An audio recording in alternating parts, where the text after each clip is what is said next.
The Theory of Political Economy by William Stanley Jevons. Chapter 7 Theory of Capital. Part 15 Advantage of Capital to Industry. We must take great care not to confuse the rate of interest on capital with the whole advantage which it confers on industry. The rate of interest depends on the advantage of the last increment of capital, and the advantages of previous increments may be greater in almost any ratio. In considering the laws of utility, we found that an article possessing an immensely great total utility, for instance corn or water, might have a very low final degree of utility, because our need of it was almost entirely satisfied. Yet the ratio of exchange always depends upon the final, not the previous degree of utility. The case is the same with capital. Some capital may be indispensable to a manufacturer, hence the benefit conferred by the capital is indefinitely great, and were there no more capital to be had, the rate of interest which could be demanded, assuming the article manufactured to be necessary, would be almost unlimited. But as soon as ever a larger supply of capital becomes available, the prior benefit of capital is overlooked, as free capital is always the same in quality. The second portion may be made to replace the first if needful. Hence capitalists can never exact from laborers the whole advantages which their capital confers.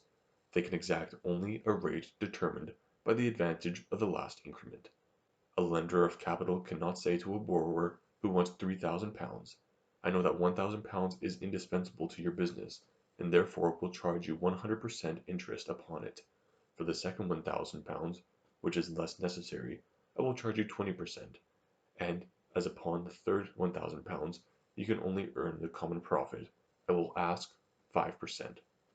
The answer would be that there are many people only earning 5% on their capital who would be glad to lend enough at a small advance of interest, and it is a matter of indifference who is the lender. The general result of the tendency to uniformity of interest is, that employers of capital always get it at the lowest prevailing rate. They always borrow the capital which is least necessary to others, and either the laborers themselves or the public generally, as consumers gather all the excess of advantage. To illustrate this result, let distance along the line OX in Fig. 14 mark quantities of capital employing in any branch of industry a fixed number of laborers. Let the area of the curve denote the whole produce of labor and capital. Thus to the capital ON result produce measured by the area of the curvilinear figure between the upright lines OY and QN.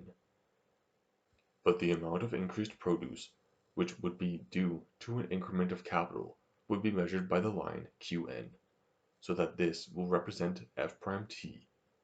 The interest of capital will be its amount ON multiplied by the rate QN, or the area of the rectangle OQ.